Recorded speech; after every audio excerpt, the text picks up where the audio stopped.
Good, good morning. Thank you so much for having me back today. I attended other parts of the conference and spoke to some folks last night.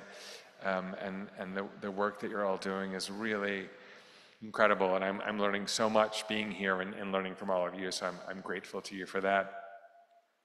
Today we'll talk a little bit about palliative care, focusing specifically on older adults with advanced dementia.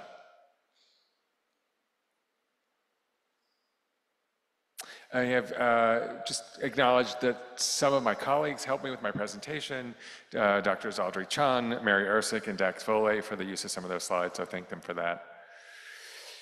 We'll talk about three things this morning. We'll review the progression of dementia and why it creates challenges for patients, family members, and healthcare systems.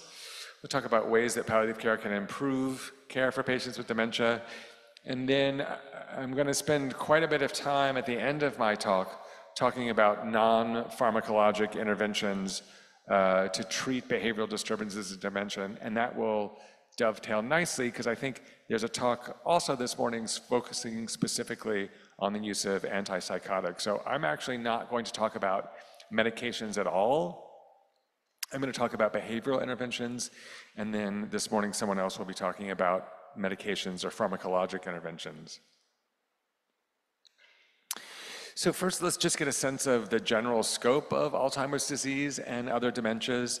In the US, 5% of people over 65 have dementia, and 33%, a third of people over 85 have dementia.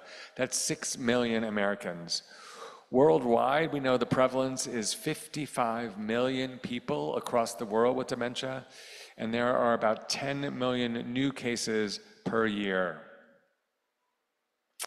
Now, these are the most recent data. These are data from the World Health Organization.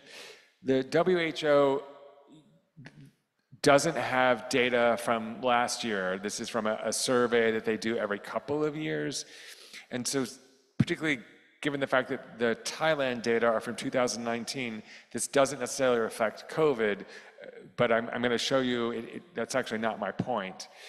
In 2021, you can see in the United States, although COVID-19 was the main cause of death, you see that the third most frequent cause of death in the United States was Alzheimer's disease and other dementias.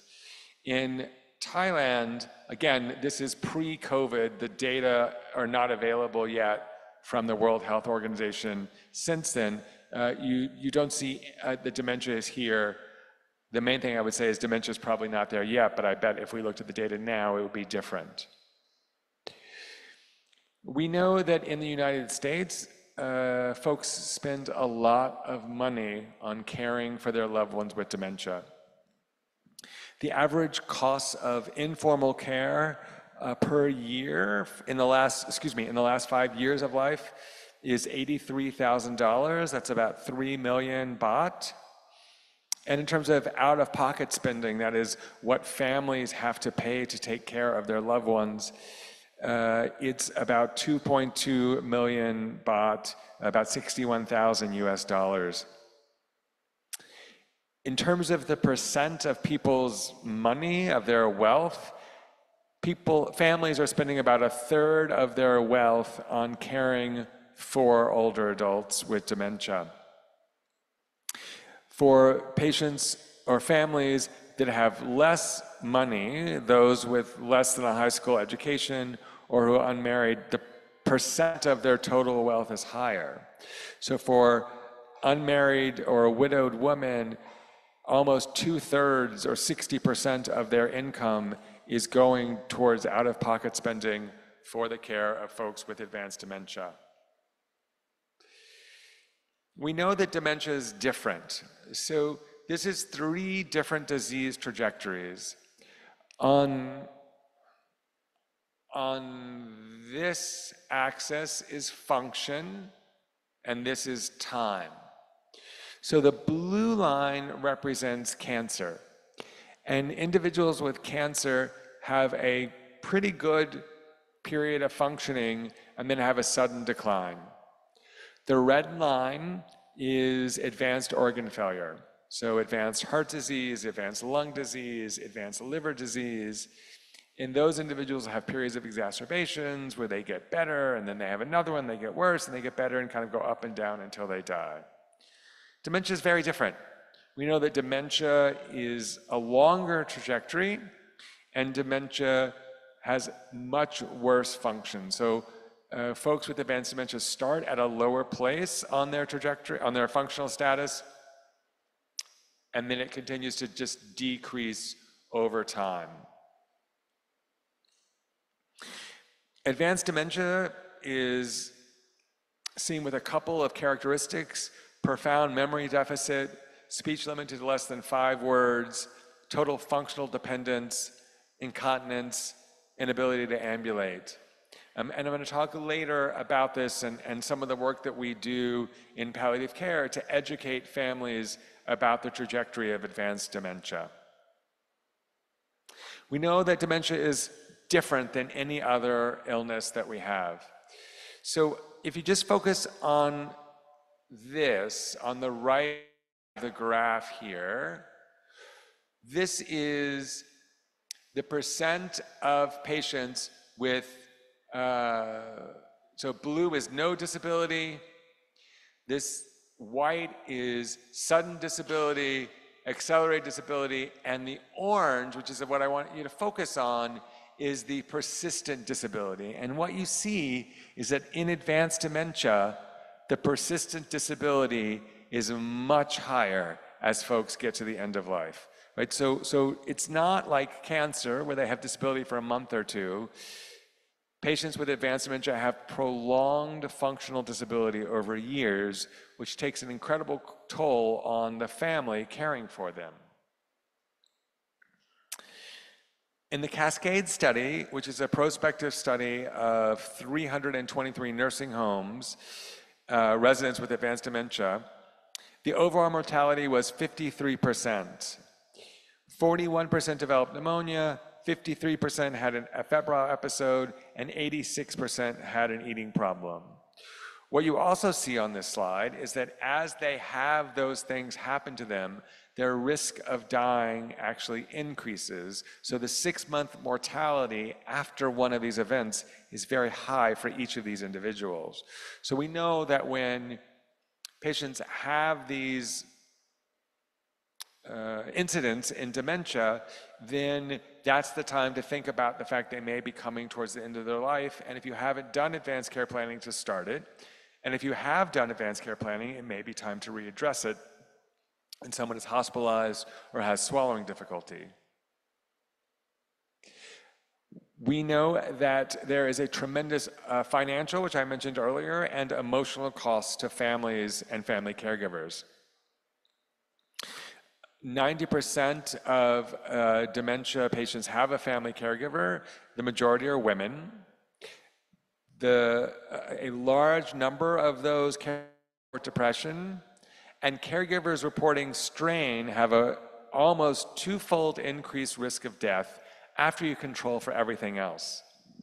We know that it's years of slow, progressive dependency, which results from the family perspective in a loss of work, their family network, social support, the caregivers themselves, their health gets worse, and they lose savings. We know that the patients have untreated physical symptoms and burdensome interventions. And what the families always talk about is that it's not just one loss. It's not just the physical change in their loved one. It's the emotional loss, it's the spiritual loss, and it's the relational loss. So when someone has cancer, they are able to interact with their family and continue conversations and those pieces right up until death. For dementia, there will be many, many years in which the patient either speaks less or may not speak at all. Families describe this as sort of a slow slipping away of their loved one, such that it's not a sudden change, but it's an increased sadness as they watch their loved one kind of fade away in front of them. In addition, we know that there are a lot of upsetting or distressing symptoms in dementia. This chart shows you the timing of onset of symptoms. So the white on the left of the slide for each symptom is 9 months to a year, going all the way over to the dark blue, which is 0 to 3 months before death. And what you see are very high rates of not just one symptom, but multiple symptoms in the last month of life for patients with dementia. Shortness of breath, pain, skin breakdown, aspiration events, and agitation are very common. And it's not that one is common, it's that they are all common together, which only increases the burden for families. So why is palliative care the solution? As we talked about yesterday, palliative care improves patients' quality of life, reducing pain and other symptoms, and addresses the patient's goals. It improves family satisfaction and well-being, and reduces resource utilization and costs. We match treatments to goals, and we allow provision of higher quality care in appropriate, often less costly settings. So all of that is actually just a summary of what I said yesterday. This last bullet point on the slide is how I think about dementia and palliative care. So every consult I get with someone with advanced dementia, whether it's for whether they should be rehospitalized, or about tube feeding, or about the use of antibiotics, or about discharge planning, they're actually opportunities for educating families around dementia. So I don't know what it's like where you're from, but where I'm from, the families all think the same thing. Oh, well, it's just a problem with their memory. And what we have to explain to them is actually, and people are starting to call it this, it's actually brain failure, right? It's just as bad as heart failure or lung failure. It's the brain forgetting how to work. So it's much more than memory. And when you put it in that context, people begin to understand why they have trouble swallowing or eating safely, or why they keep going to the hospital, or why they can't walk as much. And we explain that it's much more than just memory. It's a general trajectory of decline. And so when I'm called to talk to someone about artificial nutrition, the first thing I do is I don't actually even talk about nutrition at first. I ask them, what's your understanding of the natural course of dementia?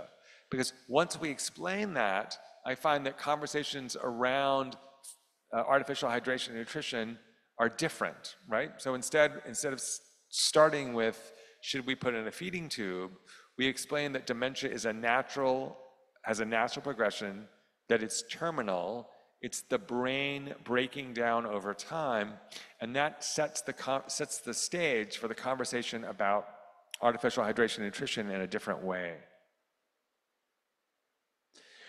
So the question is, how do we assess pain and discomfort in verbally responsive or non-responsive dementia patients? We focus on the patient's pain and distress. We try and find a scale that works for them and use that same scale consistently. So the pain scales for individuals with dementia include not just a numerical score, but a much larger observation about pain, and I'm going to show you that actually on the next slide. We schedule assessments during potentially painful procedures. So if we're going to do a dressing change or wound care, we want to make sure that we give them pain medicine before. We use verbal reports from the patient and observations, and we assess reliability by asking about pain at different times. So when it's going to be worse and when we think it's going to be better, so we can make sure that we're assessing the pain correctly. So what are pain behaviors in non-verbal dementia patients? What should we be looking for? Grimacing or wincing or guarding, sort of scrunched up like this. Decreased activity, changes in activity level. Being sleepy or being restless or not sleeping, all of those can be signs of pain. With resistance to movement, withdrawal or apathy, increased agitation, anger, decreased appetite, and vocalizations, either moaning or screaming. And often when patients do this, we think, oh, they're just agitated, and what they actually are is expressing pain behaviors. So how do we actually think about this? How do we change our mindsets around how to treat pain in individuals with advanced dementia? We assume that pain or discomfort is present and when we try and treat it. We ensure basic comfort needs are met. Are they in pain, or do they just need to be changed because they've had an episode of incontinence? We establish a routine pain assessment procedure, and we use a hierarchy of pain assessment. So we, of course, always ask them if they're in pain, if they're able to report that. We look at prior pain history and medications we've used. We look at any new painful conditions or any new medical conditions that might be present. We look at behavioral indicators. Do they seem more agitated or upset today? And obviously, observer and caregiver assessment. And then we use preemptive empirical trials and preemptive analgesia. I'll talk about that on the next slide. And we want to reassess and document. So we really get a sense of not only what meds are we using, but are the meds effective and is it changing their behavior? So we know that regular analgesic therapy increases social engagement in nursing home residents. Use of a standardized assessment and treatment protocol significantly decreases discomfort among nursing home residents with dementia. So basically, it's just putting patients on acetaminophen, 650 milligrams 3 times a day. And in a study where they did that, they found that 63% decrease in negative behaviors and that 75%, so 3/4 of psychotropic medications were discontinued in patients with advanced dementia because they weren't actually agitated from the dementia, they were in pain. How do we think about advanced care planning in dementia? We know that advanced directives are associated with reductions in feeding tube placement and reductions in hospitalizations. We know that when we have advanced care planning, the proxy's knowledge of the patient's prognosis and course of dementia is associated with reductions in burdensome treatments, reductions in hospitalization, reductions in gastrostomy tube placement, increase in hospice referrals, and increases in palliative treatment. Again, the point here is before we ask, do you want us to treat the patient for this? We instead make sure that the family understands the natural course of dementia, and then we can go on to make treatment plans once we have assured their understanding. So when do we want to do this? Well, we've argued that there are multiple times.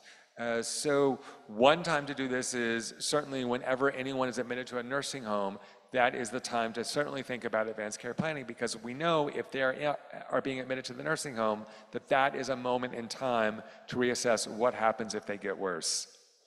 In addition, either at the time when they may need a hospitalization, or certainly when they've gone to the hospital and come back to the nursing home or come back home, is a time to think about advanced care planning. If we have to treat them for fever or infection or treatment of some sort of swallowing disorders, that's another time when we may want to think about reassessing their advanced care plans and what their goals are of treatment. So there are some benefits to hospitalization, particularly intravenous therapies and intensive monitoring. However, what we don't think about and what we certainly don't talk to families about are all of the burdens. So disorientation, so being moved to a new place with new people around you, but you can't speak and you may not understand what they're saying, is incredibly disorienting for patients with advanced dementia. What we say in geriatrics is that the hospital is the worst place for a patient to be. And we do everything we can to keep them out of the hospital or to get them out as quickly as possible. We do all these painful interventions from them. We draw blood, we turn them, we change their gown very roughly, right? And it's very upsetting and can be painful to them. We have care teams that are unfamiliar with the patient. So a patient may be expressing a certain behavior to demonstrate that they're hungry or they're in pain or they need to be turned, but no one knows the patient and knows those behaviors. And so a new care team who doesn't know the patient, who can't speak for themselves, can create more problems in the hospital. We know that what we call in geriatrics the hazards of hospitalization, falls, medical errors, antibiotic-resistant organisms are all bad things that happen to older adults with dementia in the hospital. We know that there's increased mortality and functional decline, for example, from pneumonia. And when individuals are hospitalized, because it's difficult to feed them in the hospital safely, there's actually an increase in placement of feeding tubes because it's just faster and easier to do that than to do careful hand feeding in the hospital. So hospitalization is something to really think about in patients with advanced dementia because of all of the risks associated with it. The same with antibiotics for fever or infection. It can show improved short-term, not long-term, but short-term survival, and some rapid symptom resolution. So for example, if someone is agitated because it's painful every time they urinate, but they can't express that, giving them antibiotics for that may help. However, antibiotics have shown no improvement in 6-month survival in late-stage disease. Essentially, in the later stages, they will just get another infection very soon thereafter. Antibiotics have lots of side effects, nausea and diarrhea, clearly 2 of them, which then can result in additional problems. Colonization with organisms, particularly antibiotic-resistant organisms, can be seen when we treat them frequently with antibiotics. And obviously, antibiotic-induced infectious colitis, C. diff infections, can be devastating in this population. I want to spend just a few minutes having the same conversation around swallowing disorders and tube feeding. There are some potential benefits. We can see weight gain and reduction in 30-day mortality, but not overall survival. And I think that that is what people often think is like, oh, I'll put this feeding tube in and she'll gain weight and she'll get better. And what we see instead is she may gain a little bit of weight, but it actually doesn't have implications for long-term survival. Putting in tubes, rather through the nose or through the stomach via endoscopy, can be uncomfortable and painful.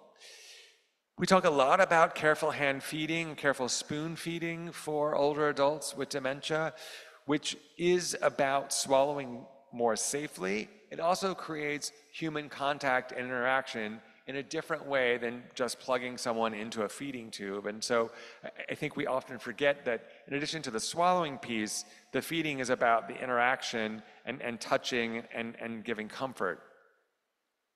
We know there's no oral sensation of food or drink. Because the tube may be bothersome or uncomfortable, there's increased use of both chemical and mechanical restraints.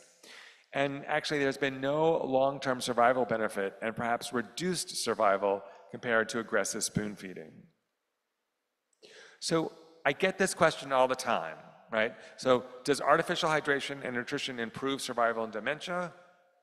The answer is no. The data is strongest for patients with reversible illness who are in a catabolic state, such as acute sepsis. The data are very poor in advanced cancer. Non-randomized retrospective studies and prospective studies have found no survival advantage in patients with advanced dementia. Tube feeding may be helpful in certain groups. So patients with head and neck cancer, patients undergoing radiation treatments to the neck who have swallowing difficulties, or patients with some sort of upper GI obstruction and that we can bypass with a gastrostomy tube. None of that applies to individuals with advanced dementia. Studies have shown time and time again that the best way to prevent swallowing problems in someone with advanced dementia is careful hand feeding. And we were just having this conversation on our way to dinner last night. I think one of the reasons that it is much easier to put a tube in, whether we are putting a tube in someone's nose or through the wall of the stomach. It's actually easier to do that than to sit down with the patient and the family and have a conversation around the benefits and burdens of artificial hydration and nutrition. And that is actually what this slide shows you, is that this slide actually takes you through how to have a conversation about artificial hydration, and nutrition. And so I'll walk you through it. So the first thing, the green at the top says, decisions about food and eating are emotional. Clinicians need to acknowledge this. And the clinician is saying to the family member, I can see how hard it is for you to see her like this. We don't start with what should not be done. Instead, we focus on what can be done. So the clinician is saying, one thing we can try is finding foods she enjoys that are easier to swallow, like soups and ice cream. After discussing evidence ways to improve feeding problems with dementia, discuss how and why feeding tubes do not help. It says, I wish they could help, but that isn't what we usually see with feeding tubes. They won't fix the real underlying problem, that is that her dementia won't get any better. That's why she's not eating. It's a normal process in late-stage dementia for them to not be able to eat. And then we talk about how information about the lack of benefit of feeding tubes and the risks. I worry that a feeding tube won't help her with her weight or swallowing problems. Unfortunately, feeding tubes also have serious risks. And then they ask, like what? And then we explain some of them to them. So now I'm going to move on to behavioral and psychiatric symptoms, in patients with advanced dementia. So we know that 80 to 90% of individuals with advanced dementia experience at least one distressing symptom in the course of their disease. This is one of the most common reasons for placement in nursing home or in long-term care residences. These can include sleep disturbances such as insomnia and reverse sleep-wake cycles, changes in mood, which can include depression, anxiety, apathy, irritability, perseverations or obsessions, what we call agitation, which can be aggression or wandering, resistance to care, vocalizations or disinhibition, and then full-on psychosis, such as hallucinations, which can be auditory, visual, delusions, and paranoia. So the first-line therapy should always be non-pharmacologic. The first thing we should do is figure out what's happening, and is there something new that has changed since before the behavior started? These could be changes to environment, schedule, caregivers, medications. Are there symptoms of acute illness or exacerbation of chronic disease? They were fine last week, and now they are agitated and aggressive.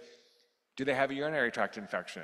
Do they have a pneumonia brewing? Did we just change the schedule? Is it the caregiver's on vacation and it's someone else who doesn't know them as well?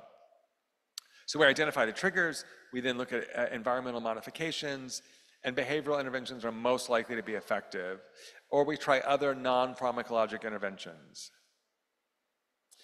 This is a group out of Canada, and this is specifically for individuals in nursing homes, but I'm going to show you a video in a minute that shows you what to do at home. And it basically reminds us to not just focus on the behavior, but try and figure out what's motivating the behavior. So as this individual is saying, you know, I'm hungry, I'm cold, I'm frustrated, I have to go to the bathroom, I'm in pain, I'm scared, I can't find my words. And what you can see is the agitation here. You see that they're trying to pull out their IV. The question is why, right? It's not because they're aggressive, it's because there may be something else going on. Now I'm going to show you this YouTube video, which I like so much. This is a group out of Canada, and at the very end of the video, I will pause it so you can take down or take a photo of the contact information that creates information and videos and posters for treating behavioral and psychological symptoms in individuals with advanced dementia without medication. So give me a second and let me see if I can get this to work. Understanding Behaviors in Dementia with the ABC approach. Hi, I'm Ruth, and this is my husband, Oscar. We would like to tell you about understanding behaviors in dementia with the ABC approach. Hi, I'm Ruth, and this is my husband, Oscar. We would like to tell you about the ABC approach. I've learned that behaviors in dementia are often an attempt to behaviors in dementia with the ABC approach. Hi, I'm Ruth, and this is my husband, Oscar. We would like to tell you about the ABC approach. I've learned that behaviors in dementia are often an attempt to communicate discomfort and distress when people with dementia have difficulty expressing their needs or making sense of their environment. The ABC approach helps me to become a detective, investigating what may be contributing to changes in Oscar's mood or behavior. Last week, Oscar refused to sit down to Sunday dinner at our daughter's house. After we got home, I thought about the understanding behaviors in dementia with the ABC approach. Hi, I'm Ruth, and this is my husband, Oscar. We would like to tell you about the ABC approach. I've learned that behaviors in dementia are often an attempt to communicate discomfort and distress when people with dementia have difficulty expressing their needs or making sense of their environment. The ABC approach helps me to become a detective, investigating what may be contributing to changes in Oscar's mood or behavior. Last week, Oscar refused to sit down to Sunday dinner at our daughter's house. After we got home, I thought about the situation using the ABC approach. A is for antecedents. I thought about what was happening before the behavior started and about the impact of sensory factors. Was Oscar tired, in pain, or overwhelmed by the noise in the kitchen? B is for behaviors. I thought about what exactly Oscar was doing that was concerning and about what unmet needs may be playing a role. Oscar used to cook for the family. Was he missing a meaningful role in Sunday dinner? C is for consequences. I thought about what the behavior might be achieving and about what made the behavior better or worse. Oscar eventually sat down in the living room to eat with just our daughter. Maybe that is his preference. The ABC approach has taught me to 1. Uncover and meet Oscar's needs. 2. Replace antecedents to behaviors to support positive interactions. 3. And to encourage opportunities to join in that are tailored to his interests and abilities. I use the ABC approach to make a plan to help Oscar enjoy dinner with the family next Sunday. I'll offer nap, hydration, and pain medication prior to dinner time. I talked with my daughter about ways to reduce excess noise and other things that may be overwhelming, and we'll ensure Oscar is offered choices and a meaningful role during Sunday dinners. Our advice is, remember, needs change over time. An approach that worked today may not work tomorrow. Stay flexible and creative in your approach to respond well to behaviors in dementia.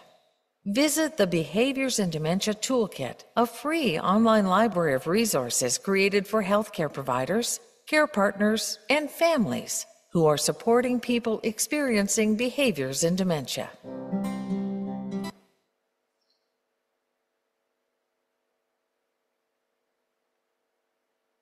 Behaviors in dementia. Okay, I'm going to leave this up for a minute or two because I want to make sure you heard when she said it's free. So basically you go to this website and you have to create an account, which is just an email address and a passcode, but then it's all free. And there are all of these incredible resources. So there's the video that I just showed you. There are several other videos. There are handouts for patients. There are handouts for staff. There are workbooks for families, so they can write down what works for them and when disturbance. And I highly, highly recommend it. It's out of Canada. Like I said, it's free. So it's really, really useful. I like that video for a lot of reasons. I like the video because she is very thoughtful about what the problem may have been. She makes a plan. She thinks about what in his past may be related to the behavior, right? She figures out what works. She explains to the family why we're doing this to control his behavior. And then did you see what she said? And so before next Sunday, I had Oscar take a nap and I gave him pain medication before I even took him to my daughter's house for our daughter's house for dinner. And I love that because what she shows is it's not just what you do in the moment, it's what you need to think about in advance before you go there. And so now that you've copied this down or used the QR code, I think we can go back to the slides now. I just go back to, oh, let's see, did that easy?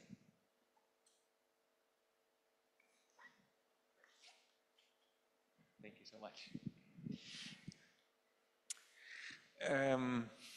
So this slide is very much what she just said in the video. So how do we think about managing behavioral and psychological symptoms? We evaluate and treat underlying medical conditions. She wondered if Oscar was in pain. Was Oscar thirsty? We replace poorly fitting hearing aids, eyeglasses, and dentures. We remove offending medications, particularly anticholinergic agents, which may make them more agitated. We keep the environment comfortable, calm, and home-like with the use of familiar possessions, right? She talked about, I decided instead to make sure there was not a lot of noise in the house next Sunday, and I would just let Oscar have dinner in the living room with his daughter, which might be his preference. And we work to provide regular daily activities and structure, and we actually use a lot of what we call adult daycare programs, which are programs where family members can bring their loved one, drop them off, go to work, and then they come back and pick them up, just like they do with their children. But in this case, it's a place for older adults, particularly those with mild to moderate cognitive impairment, to interact with other individuals and be in a safe environment. As we mentioned earlier, we think about assessing for new medical problems. We always want to attend to patients' sleep and eating patterns. In the video, she talked about making sure that Oscar got a nap before she brought him to dinner next week. We ensure the caregiver has adequate rest. We educate caregivers about practical aspects of dementia and behavioral disturbance. And we teach caregivers communication skills, how to avoid confrontation, techniques of assistance with activities of daily living, and activities for dementia care. One of the programs that we have at the hospital where I work is a palliative care program for individuals at home with advanced dementia. And while that program does have a doctor and a nurse and social workers, the main element of that are what we call community health workers or navigators, who are people from the community that we have given expert training in dementia to, whose job is to go to the house and teach caregivers of patients with advanced dementia how to care for them. So let me give you a very classic example. One of the most common complaints we hear in terms of behavioral and psychological factors in advanced dementia is they don't want to bathe. And so instead of saying to families, well, give them medicine to restrain them so you can bathe them, we instead ask, do they need a bath? If they used to take a bath every day, maybe they don't need one every day. Or maybe they don't need a bath right now. Maybe you can bathe them later. Can you use a sponge bath or just clean parts of them that may be dirty versus trying to put them into a shower or worse, a bathtub? When they act out and they're aggressive at bath time, instead of letting that escalate into a confrontation, just let it go and try again in a half hour or an hour later. Can you give them warm milk or soothing scents like lavender or a warm compress to calm them down and then get them to take a bath? So what are the behavioral interventions that will, instead of escalating and making them more agitated, actually de-escalate that? And do they need what we want them to do now? Do we have to do it right now? The other complaint we often get is around insomnia. And the reason for that is because when the patient with dementia can't sleep at night, the caregiver often can't sleep either. And that's a real problem in terms of fatigue for the caregivers. So what interventions do we use? Well, we want to make sure there's no underlying mood disorder or sleep disorder. During day, we make sure the person has plenty of daylight and things to do. We avoid drinks containing caffeine or alcohol, especially after 2 in the afternoon. We give them lots of socialization and exercise to tire them out. And we look at their medications and optimize them, avoiding stimulant medications at night and sedating those during the day, right? So if they're on something like mirtazapine for depression, and we know that that can be sedating, let's not give that in the morning, let's give it at night. We actually try and reduce the number of naps they take during the day so they'll sleep at night.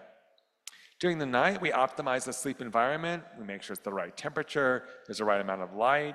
If it's too light, we can put blackout blinds in, giving them a warm, milky-like drink, or giving them a bath or a shower or a sponge bath before bedtime. Avoid exercise or too much physical activity right before bedtime. And when they do wake up, we remind them that it's bedtime and it's time to sleep. And sometimes we can even put a clock by their bed, because even if they can't speak, they may be able to recognize that it's nighttime and it's time to sleep. The idea of trauma-informed care is really coming into its own in the United States these days.